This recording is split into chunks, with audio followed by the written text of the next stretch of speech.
25 जुलै सावन गोंय विधानसभेच्या पावसाळ्या अधिवेशनाक सुरवात जातली। राज्यपाल डॉ. मृदुला सिन्हा हांणी 25 जुलयाक अधिवेशन घेवपाचो आदेश जाहीर केला।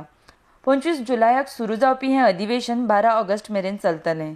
हे अर्थसंकल्पीय अधिवेशन 2017 जावपी वेंचणुका पयलींचे शेवटचें अधिवेशन आसा। उपरांत गोंयांत नव्यान परत एक फावट वेंचणुको जावपाच्यो आसा। गोंयांत सादारणशे 2017 जानेर ना तर फेब्रेर म्हयन्यांत वेंचणुको जातल्यो। 18 मार्च 2017 ह्या दिसा चालंत विधानसभेचो काळ सोंपता। कायद्या प्रमाण 6 म्हयने वा त्यापेक्षा अदीक काळाचो अंतर दोन अधिवेशनां मदीं आसूंक शकना। फुडल्या सरकाराचेर आनीक एक अधिवेशन घेवपाचो भार पडचो न्हय म्हूण अधिवेशन उसरां घेवपाचें थारायलां। हाका लागून 25 जुलै ते 12 ऑगस्ट मजगतीं अर्थसंकल्पीय अधिवेशन जातलें। हातूंत राज्याचो पुराय अर्थसंकल्प सादर जातलो। सुमार 3 आठवडे चलपी हें अधिवेशन मुखेलमंत्री लक्ष्मीकांत पार्सेकर सरकाराचें शेवटचें अधिवेशन आसतलें।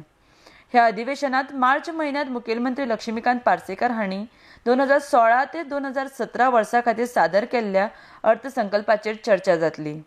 ह्या अधिवेशनांत म्हत्वाचें कामकाज हाताळपाची शक्यताय आसा। येवपी विधानसभा वेंचणुकेच्या फाटभुंयेर हे पावसाळें अधिवेशन म्हत्वाचें वादळ हाडपाची शक्यताय आसा। विरोधकां कडल्यान भाजप सरकाराच्या आड वेगवेगळे मुद्दे ह्या अधिवेशनांत मांडपाची शक्यताय आसा। तशेंच ह्या अधिवेशनांत बेकायदेशीर बांदकामांचेर बंदी घालपाच्या संदर्भात कांय विधेयक सरकार मांडपाची शक्यताय आसा। RDX Goa bureau report.